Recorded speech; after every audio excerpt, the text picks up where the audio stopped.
품격 있는 아재 아지매 여러분 안녕하십니까? 빨간 아재입니다. 오늘은 일본 반도체 소재 수출 규제에 관한 얘기를 좀 해보려고 합니다. 여기저기서 나온 자료를 종합하고 또 분석하고 제 나름의 해석을 덧붙여서 말씀을 좀 드릴 건데요. 철저한 뇌피셜이라는 점 우선 전제를 해드리겠습니다. 일본의 반도체 소재 수출 규제에 대해서 그 이유가 뭐냐, 배경이 뭐냐라고 물어보면 가장 주된 해석은 우리나라 대법원의 강제징용 배상 판결에 대한 반발이다. 그 사실은 일본도 굳이 애써서 부인하는 것 같지는 않습니다. 오피셜로 봐도 될 것 같고요. 또 하나는 일본 참의원 선거에서 아베 총리가 이 보수층을 결집시키기 위한 그런 선거 전략용이다. 실제로 아베 총리가 그동안 정치 인생을 걸어온 과정을 쭉 살펴보면 본인이 위기 때마다 남한이나 북한, 한국을 때리면서 본인의 지지율을 끌어올렸던 그런 전례들이 있기 때문에 이런 해석도 전혀 무관하진 않은 것 같고요. 또 일각에서는 지난 주말에 판문점에서 남북미 이 3자 간의 회동이 있었잖아요. 그거를 일본 패싱을 했죠. 일본은 사전에 언질도 못 받았으니까. 그것에 따른 감정적 대응이다. 남북미 3자 회동 때문에 이 G20 성과가 완전히 다 날아가 버렸으니까요. 그런데 그것만 가지고 해석이 되나? 이거는 뭔가 좀 다른 의도가 있지 않나? 이런 의심을 지울 수가 없습니다. 엊그제 뉴스를 보다 보니까 손석희 앵커가 본인의 경험담을 소개를 하면서 일본 사람들이 굉장히 치밀하고 집요하다라는 얘기를 하더라고요. 아마도 이 참의원 선거 때문에 이 수출 규제를 했다라는 해석에 대해서 그것뿐만은 아니다. 다른 의도가 있을 거다. 이런 얘기를 하고 싶었던 건 아닌가. 이렇게 해석을 해봤습니다. 특히 아베 총리가 이 수출 규제가 자국 경제에도 타격이 클 거라는 걸 모를 리가 없는데 굳이 이걸 강행한 걸 보면 뭔가 다른 노림수가 있을 거다. 그리고 지금 우리 정부에서 또 여론도 그렇고요. WTO 등 국제법상으로 대응을 해야 된다. 이렇게 나오고 있는데 WTO에 제소를 한다고 해서 승소할 수 있느냐? 그건 장담할 수 없을 것 같습니다.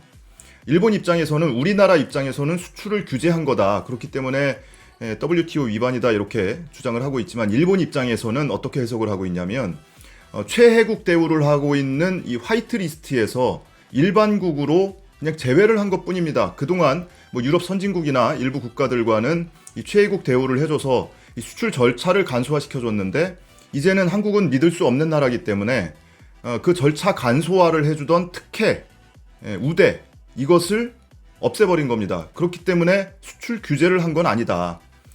이렇게 해석을 하고 있거든요. 뿐만 아니고 지난번 그 후쿠시마 수산물 수입 규제 조치와 관련한 WTO 분쟁에서 우리나라가 승소를 했잖아요. 일본이 패소하고 나서 일본이 WTO가 문제다. WTO를 개혁해야 한다. 이러면서 국제 여론전을 펴고 있습니다. 재판에 진 놈이 법원 개혁해야 한다고 하는 꼴이긴 한데요. 근데 여기에 트럼프 미국 대통령도 동조를 하고 있고 캐나다, 사우디아라비아 이런 국제 공조를 지금 조금씩 얻어가고 있는 상황입니다. 그러니까 WTO가 앞으로 어떤 식으로 이 조직 구조나 운영 방향이 바뀔지 알 수가 없어요. 그러니까 WTO를 그냥 믿고 있을 수만은 없다 이런 생각이 좀 들고요. 당장은 일본 내에서도 이 아베 총리의 이 조치에 대한 비판 여론이 커지고 특히 언론이나 전문가 그룹에서 비판 여론이 많이 나오고 있죠.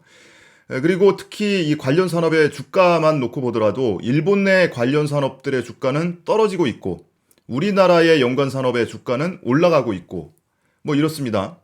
이러다 보니까 우리나라에서는 일본발 소식까지 같이 듣다 보니 그건 명확한 팩트니까 일본을 비웃고 이러고 있는데 그렇게만 보기에는 뭔가 좀 꺼림칙한 부분이 있습니다.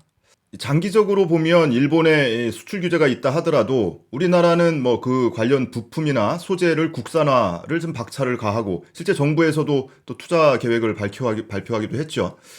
그리고 벤더를 다변화한다거나 이런 것을 통해서 대응을 할 수는 있겠습니다만은 한동안은 우리 경제에 악영향이 불가피할 거다. 특히 이 반도체하고 디스플레이 같은 경우는 우리 경제 성장률에 아주 큰 폭을 차지를 하고 있거든요.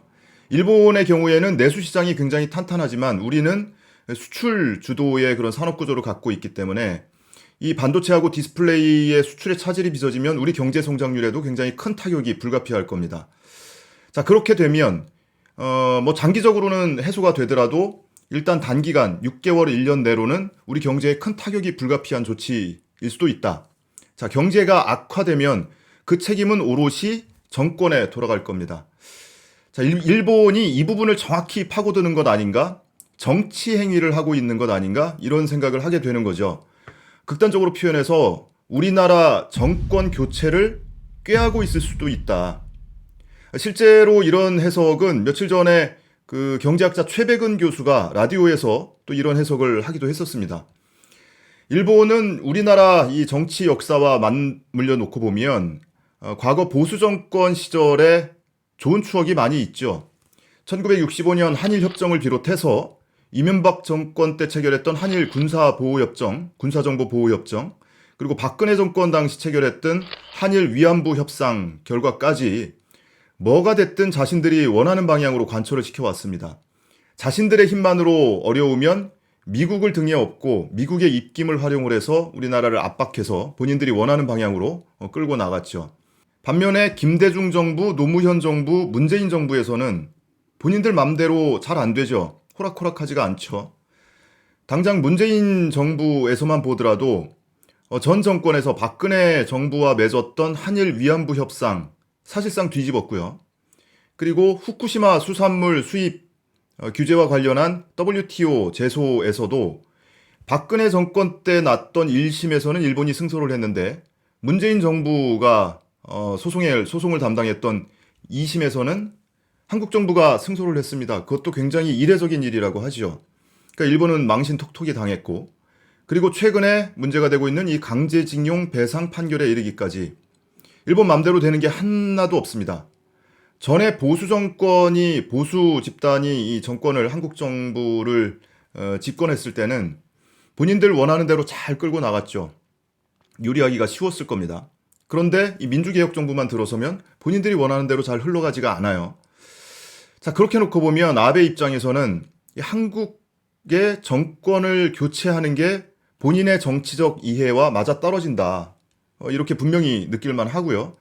좀 섬찟한 것이 이 아베와 자유한국당의 뭔가 이 지향점, 목표가 일정 정도 그런 측면에서는 정확히 일치를 하는 거죠. 그래서 이 자유한국당의 최근 발언을 보면 일본에서 나오는 발언과 궤를 같이 하는 듯한 그런 발언이 자꾸만 나오는 것 아닌가, 이런 생각을 늘 하게 됩니다. 자, 아베 입장에서는 설사 한국 정권 교체가 되지 않더라도 뭐 자신의 정치적 위기 때마다 한국 때리고 북한 때리고 해서 자기 지지율 끌어올렸던 그런 아름다운 추억이 있잖아요. 그 사람 입장에서는. 그걸 통해서 총리를 3번을 연달아 하고 있으니까 뭐 이번 조치도 뭐 본인 입장에서는 손해볼 게 없다고 생각을 할 겁니다. 자, 이렇게 놓고 보면 우린 뭘 할 수 있을까요? 우리가 뭐 경제정책이나 대법원의 판결을 뒤집거나 좌지우지할 수 있는 것도 아니고, 뭐 WTO에 압박을 넣을 수 있는 것도 한계가 있고요. 그리고 더더군다나 뭐 일본의 참의원 선거에 우리가 개입할 수 있는 것도 아니니까 뭘 하면 좋을까요? 자, 결론은 아주 명백합니다. 한 가지입니다. 아베와 자유한국당의 계획을 무산시키면 됩니다. 우리나라 정권 교체가 그들의 목표고 목적이라면 정권 교체가 되지 않도록 하면 됩니다. 그들은 이 전초전으로 내년 총선을 자유한국당의 승리로 이끌어 가려고 하는 거고요. 그것 때문에 지금의 이 정치 스케줄들이 엉키고 꼬이고 하는 겁니다. 자, 그런 측면에서 내년 총선은 말 그대로 한일전입니다.